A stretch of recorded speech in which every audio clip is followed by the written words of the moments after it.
Welcome student. संस्कार college की YouTube channel पर आपका हार्दिक स्वागत है। जो अभी तक हम बात कर चुके हैं, फ्लोएम की बात कर रहे थे और इसमें जो चालनी तत्व में हमने जो चालनी नलिका और चालनी जो कोशिका, इन दो प्रकार की हम बात कर चुके थे। जो हमारा सेकंड जो इसमें अवयव है इसका फ्लोएम का, उसकी हम बात करते हैं कॉम्पेनियन सेल,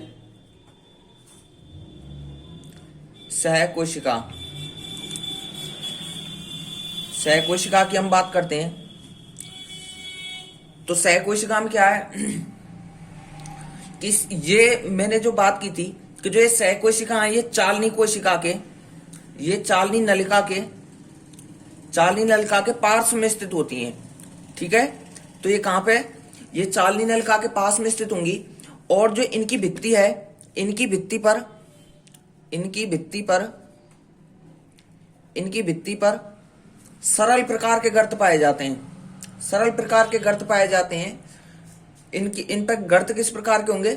सरल प्रकार के गर्त होते हैं। ठीक है, और क्या है कि जो इनकी भित्ति है, इनकी भित्ति छिद्रित नहीं होती है। ठीक है, हमने अभी तक जो अपने चालनी नलिका की बात की थी, तो चालनी नलिका में क्या थी, चालनी तत्व थे वो कैसे थे? छिद्रित अवस्था में पाए जाते थे। लेकिन जो हमारी सहकोशिकाएं हैं ये छिद्रित अवस्था में नहीं पाई जाती हैं। और अगर मैं बात करूं इस सहकोशिका की, तो चालनी नलिका व सहकोशिका ये जो है एक ही विभज्योतक के विभाजन से बनती हैं। कोई भी एक विभज्योतक होगा, एक ही विभज्योतक के विभाजन से बनती हैं दोनों। चालनी नलिका की बात करूं और सहकोशिका की अगर मैं बात करूं, तो दोनों के दोनों क्या है कि कोई एक विभज्योतक होगा, उसी के विभाजन से ही दोनों का क्या होगा, एक ही साथ क्या हो जाएगा, निर्माण। ठीक है, और कंपोनियन सेल में क्या है कि जो इनका जीवद्रव्य है, इनका जीवद्रव्य कैसा होता है? इनका जीवद्रव्य होता है सघन।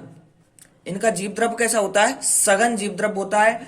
केंद्रक इनका कैसा होता है? इनका केंद्रक बड़ा होता है। वह कोशिका जो इनकी भित्ति है, कोशिका भित्ति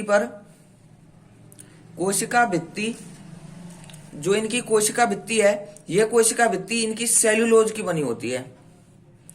यह कोशिका भित्ति किसकी बनी होती है? इनकी सेल्यूलोज की बनी होती है। ठीक है, और हम बात करें कि जो इनकी जो परिपक्व चालनी नलिका है, जो हमने बात की थी कि जैसे हम परिपक्व चालनी नलिका की बात कर रहे थे, तो परिपक्व चालनी नलिका में क्या होता था कि इनका जो केंद्रक है वो क्या हो जाता था? नष्ट हो जाता था। क्या हो जाता था? नष्ट। और उस अवस्था में जब इनका चालनी नलिकाओं का केंद्रक नष्ट हो जाता है, उस अवस्था में जो सहकोशिका है, ये सहकोशिका चालनी नलिकाओं का क्या करती थी? नियंत्रण करती थी। क्या करती थी? नियंत्रण करती थी। ठीक है, तो यहां पे क्या है कि अगर मैं बात करूं कंपोनियन सेल की, तो इनका जो केंद्रक है, इनका केंद्रक परिपक्व अवस्था में भी नष्ट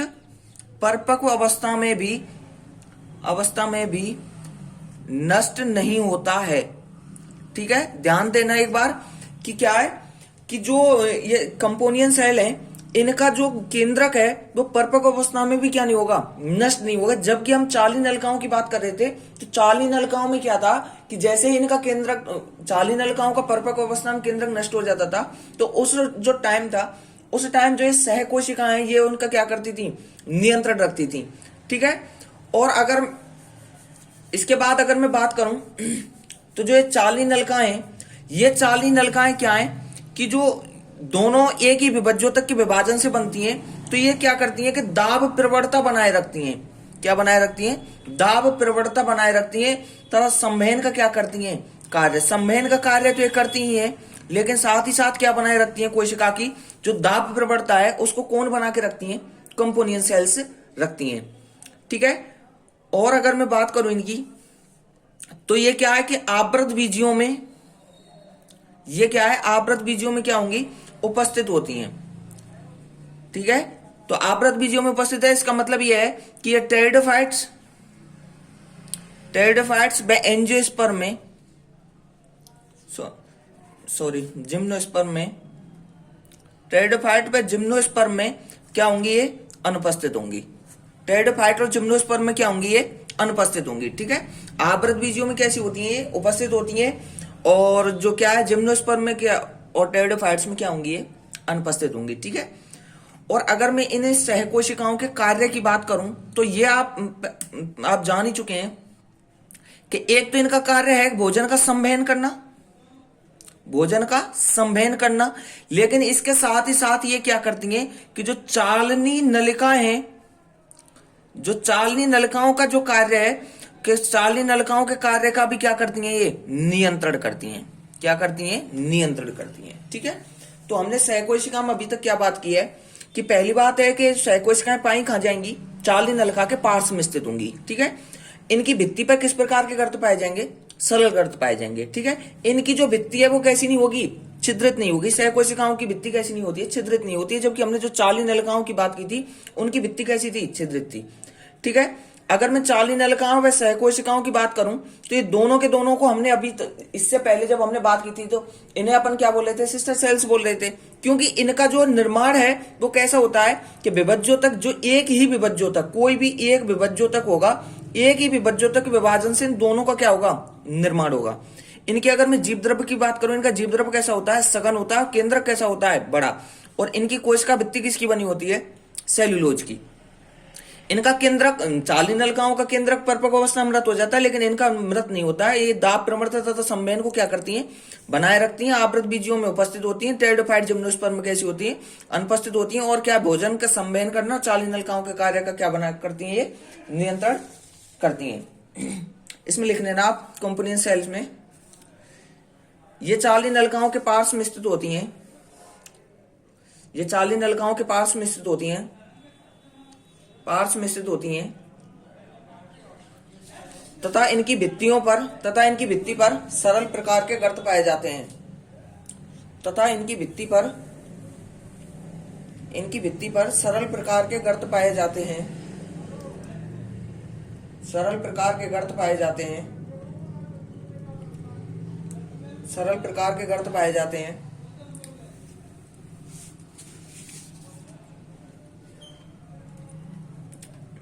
नेक्स्ट लिखना, इनकी भित्ति पर सरल प्रकार के गर्त पाए जाते हैं, यहां तक लिख लिया ना। फिर लिखना, इनकी भित्ति छिद्रित नहीं होती है, इनकी भित्ति छिद्रित नहीं होती है, इनकी भित्ति छिद्रित नहीं होती है। नेक्स्ट पॉइंट करना, नेक्स्ट पॉइंट लिखना, चालनी नलिका व सहकोशिकाएं, चालनी नलिका एवं सहकोशिकाएं, चालनी नलिका एवं सहकोशिकाएं एक ही विभज्योतक के, एक ही विभज्योतक के, एक ही विभज्योतक के विभाजन से बनती हैं, एक ही विभज्योतक के विभाजन से बनती हैं, एक ही विभज्योतक के विभाजन से बनती हैं।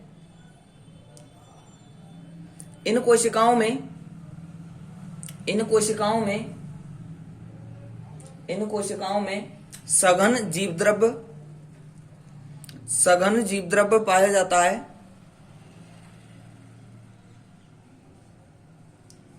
इनका सघन जीव द्रव्य पाया जाता है, तथा इनका केंद्रक बड़ा, इनका केंद्रक बड़ा, इनका केंद्रक बड़ा व कोशिका भित्ति पतली, केंद्रक बड़ा, कोशिका भित्ति पतली, कोशिका भित्ति पतली एवं सेल्यूलोज की बनी होती है। केंद्रक बड़ा व कोशिका भित्ति पतली एवं सेल्यूलोज की बनी होती है।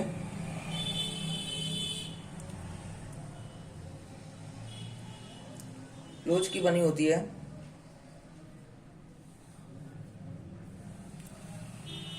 इनका या परिपक्व सहकोशिकाओं का भी, परिपक्व सहकोशिकाओं का भी, परिपक्व सहकोशिकाओं का भी केंद्रक नष्ट नहीं होता है,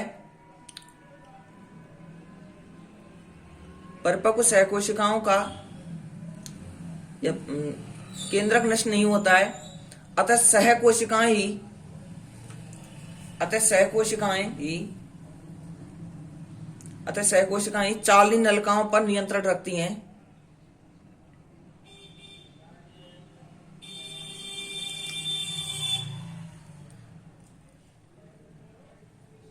सहकोशिकाओं ही इस पर नियंत्रण रखती हैं। नेक्स्ट लाइन में लिखना चालनी नलिकाओं में, यही ऐसे लिखना, सॉरी, ये चालनी नलिकाओं में मतलब सहकोशिका चालनी नलिकाओं में, सहकोशिका चालनी नलिकाओं में, सहकोशिका चालनी नलिकाओं में दाब प्रवणता बनाए रखती हैं, दाब प्रवणता बनाए रखती हैं, दाब प्रवणता बनाए रखती हैं, दाब प्रवणता बनाए रखती हैं तथा संवहन का कार्य करती हैं, दाब प्रवणता बनाए रखती हैं तथा संवहन का कार्य करती हैं। नेक्स्ट लिखना सहकोशिकाएं आवृत बीजियों में, सहकोशिकाएं आवृत बीजियों में, सहकोशिकाएं आवृत बीजियों में, आवृत बीजियों में उपस्थित होती हैं, आवृत बीजियों में उपस्थित होती हैं, उपस्थित होती हैं। बाह्य कोशिकाएं, बाह्य कोशिकाएं, ये कोशिकाएं टेरिडोफाइट व जिम्नोस्पर्म में, टेरिडोफाइट एवं जिम्नोस्पर्म में अनुपस्थित होती हैं, जिम्नोस्पर्म में अनुपस्थित होती हैं। नेक्स्ट लाइन में लिखना है इनका प्रमुख कार्य, इनका प्रमुख कार्य भोजन का संवहन, इनका प्रमुख कार्य भोजन का संवहन, भोजन का संवहन और चालनी नलिकाओं के कार्य का, भोजन का संवहन और चालनी नलिकाओं के कार्य का, चालनी नलिकाओं के कार्य का नियंत्रण करना होता है।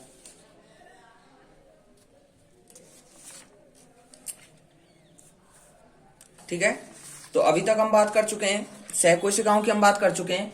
अब इसके बाद में हम बात करते हैं फ्लोएम पेरेन्काइमा की।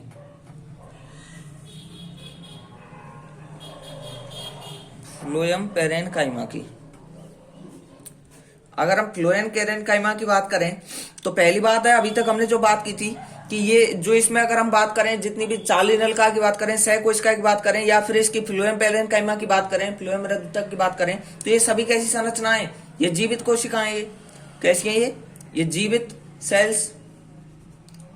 ठीक है, तो ये कैसी कोशिकाएं, जीवित कोशिकाएं। और अगर मैं इनकी उपस्थिति की बात करूं तो ये क्या कहां पे उपस्थित होती हैं, ये चालनी जो नलिका है, तो चालनी नलिकाओं के बीच बीच में ये उपस्थित होती हैं। ठीक है, तो अगर फ्लोएम पेरेन्काइमा की बात करें तो ये कैसी कोशिकाएं, जीवित कोशिकाएं वे चालनी नलिकाओं के कहां उपस्थित होती है, बीच बीच में उपस्थित होती हैं।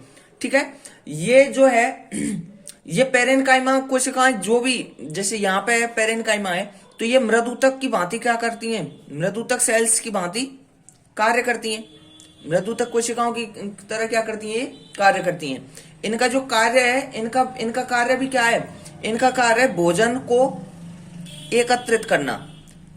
ठीक है, तो फूड स्टोरेज का कार्य कौन करेगा, फ्लोएम पेरेन्काइमा करेगा। और जो इनकी एक बात है कि जो ये फ्लोएम पेरेन्काइमा है, ये एक बीजपत्री जो पादप होंगे, एक बीजपत्री जो पादप होंगे, एक बीजपत्री पादपों में ये कैसी होती हैं, अनुपस्थित होती हैं। ठीक है, ये बात आप ध्यान रखना एक बार कि ये जो एक बीजपत्री पादप है वहां क्या होंगी, अनुपस्थित होंगी। ठीक है, तो ये जीवित कोशिकाएं चालनी नलिकाओं के बीच बीच में उपस्थित होंगी, मृदुतक कोशिकाओं का कार्य करती हैं। इनका कार्य क्या है, भोजन को एकत्रित करना, और ये एक बीजपत्री पादपों में क्या होंगी, अनुपस्थित होंगी। ठीक है, तो ये तो हो गया हमारा फ्लोएम पेरेन्काइमा। अब हम जो लास्ट संरचना की बात करें, लास्ट संरचना क्या है इसमें, फ्लोएम फाइबर्स।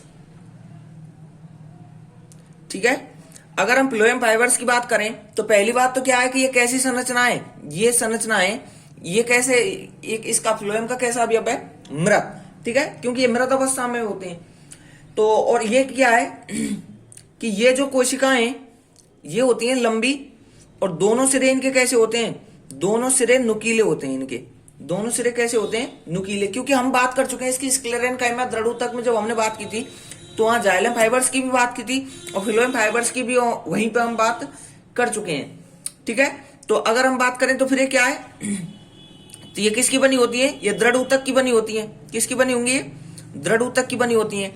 और दृढ़ ऊतक की बनी होती है, और इनका जो अगर मैं कार्य की बात करूं तो दृढ़ ऊतक का कार्य क्या था, पादप को यांत्रिक सहायता प्रदान करना।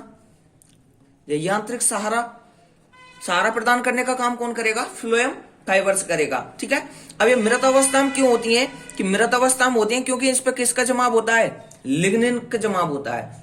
किसका जमाव होता है, लिग्निन का जमाव होता है। अब इस लिग्निन के जमाव की वजह से यहाँ पे क्या बन जाते हैं, गर्त बन जाते हैं। ठीक है, यहाँ पे क्या बन जाएंगे, गर्त।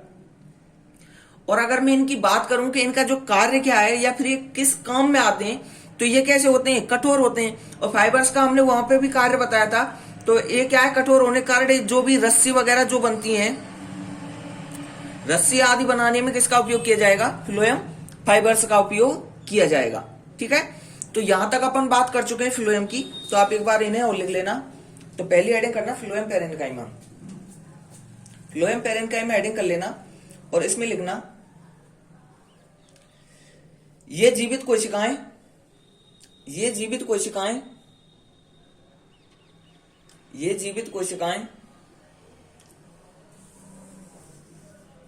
ये जीवित कोशिकाएं चाली नलिकाओं के, ये जीवित कोशिकाएं चाली नलिकाओं के, चाली नलिकाओं के बीच बीच में स्थित होती हैं, बीच बीच में स्थित होती हैं। नेक्स्ट पॉइंट करना, नेक्स्ट पॉइंट करना, ये मृदुतकीय कोशिकाओं की, ये मृदुतकीय कोशिकाओं की भांति कार्य करती हैं, ये मृदुतकीय कोशिकाओं की भांति कार्य करती हैं। नेक्स्ट लाइन में लिखना इनका प्रमुख कार्य, इनका प्रमुख कार्य, इनका प्रमुख कार्य भोजन एकत्रित करना होता है, इनका प्रमुख कार्य भोजन एकत्रित करना होता है।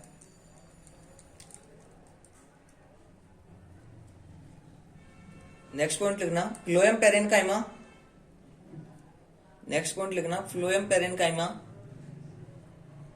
एक बीजपत्री पादपों में, फ्लोएम पेरेन्काइमा एक बीजपत्री पादपों में अनुपस्थित होती है, एक बीजपत्री पादपों में अनुपस्थित होती है, एक बीजपत्री पादपों में अनुपस्थित होती है। नेक्स्ट लाइन, नेक्स्ट जो पॉइंट करना है वो करना है फ्लोएम फाइबर्स। नेक्स्ट से एडिंग करना फ्लोएम फाइबर्स, फ्लोएम रेसे या फ्लोएम तंतु। इसमें लिखना ये कोशिकाएं लंबी, ये कोशिकाएं लंबी, ये कोशिकाएं लंबी तथा दोनों सिरों पर नुकीली, तथा दोनों सिरों पर नुकीली, तथा दोनों सिरों पर नुकीली, सिरों पर नुकीली मृत कोशिकाओं से, दोनों सिरों पर नुकीली मृत कोशिकाओं से, मृत कोशिकाओं से निर्मित होती हैं, मृत कोशिकाओं से निर्मित होती हैं, निर्मित होती हैं।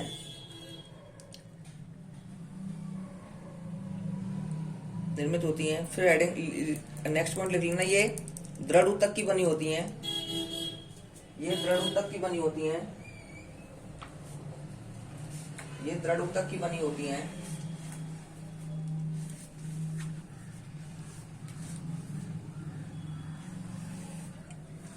नेक्स्ट पॉइंट लिखना है इनका कार्य, इनका कार्य,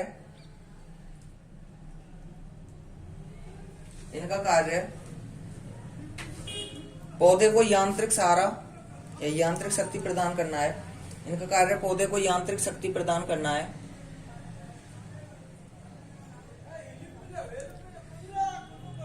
नेक्स्ट पॉइंट लिखना इनकी भित्ति मोटी,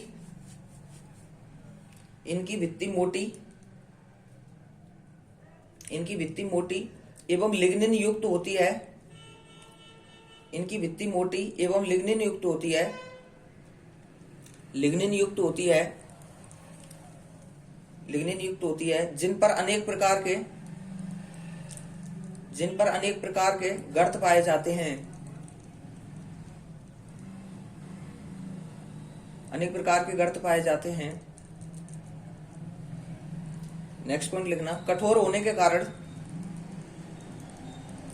नेक्स्ट पॉइंट लिखना कठोर होने के कारण, कठोर होने के कारण कठोर होने के कारण इनका उपयोग रस्सी आदि बनाने में किया जाता है। ठीक है, तो अभी तक हम बात कर चुके हैं सिंपल टिश्यू की, अपन बात कर चुके थे। और जो कॉम्प्लेक्स टिश्यू है, अभी तक अपन ने कॉम्प्लेक्स टिश्यू में हम पढ़ चुके हैं। तो कॉम्प्लेक्स टिश्यू यहाँ पे, अगर मैं कॉम्प्लेक्स टिश्यू की बात करूं तो हमने क्या बात की कॉम्प्लेक्स टिश्यू में? पहली बात की थी जाइलम, ठीक है। और जाइलम में जब हमने बात की थी तो ये इसमें पहली थी इसकी जो ट्रैकिड्स थी, ट्रैकिड्स, वेसल्स, ठीक है। और यहां पे जो भी था जाइलम फाइबर्स और जाइलम पेरेन्काइमा, ठीक है। ये तीनों संरचना कैसी थी? ये इसकी थी मृत, और ये यहाँ पे कौन सा अवयव था इसका, कौन सा घटक था? जीवित। अगर हमने यहाँ पे फिर फ्लोएम की बात की है तो फ्लोएम में हमने पहली बात किसकी की थी? पहली बात की थी सी एलिमेंट की, चालनी तत्व की बात की थी। उसके बाद में जो हमने बात की थी वो बात की थी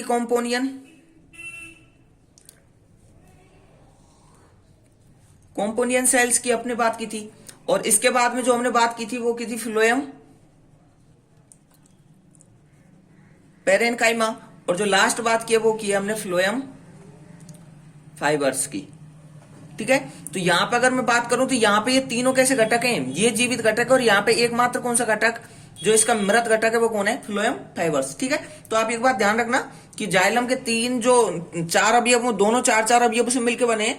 जाइलम के चार अवयव में से तीन अवयव मृत हैं और एक ही अवयव कैसा है? जीवित। जबकि यहाँ पे इसके तीन अवयव कैसे हैं? जीवित है, और एक अवयव कैसा है इसका? मृत अवस्था में है, ठीक है। और जाइलम का अगर हमने जब कार्य की बात की थी तो जाइलम का कार्य क्या था? जितने भी जल एवं कार्बनिक पदार्थों का संवहन करना था इसका, ठीक है। और यहाँ पे क्या है कि जो पत्तियों में जो भोजन का निर्माण होता है, भोजन का संवहन करना है यहाँ पे, ठीक है। तो हमने यहां तक बात कर चुके हैं जाइलम और जाइलम और फ्लोएम की बात कर चुके हैं। कॉम्प्लेक्स टिश्यू यहाँ पर समाप्त है। इसके बाद में जो हमारा जो लास्ट टिश्यू में रह रहा है स्पेशल टिश्यू, स्रावी ऊतक, उनकी बात हम नेक्स्ट वीडियो में करेंगे, ठीक है। तो आप वीडियो देखते रहिएगा, तब तक के लिए धन्यवाद।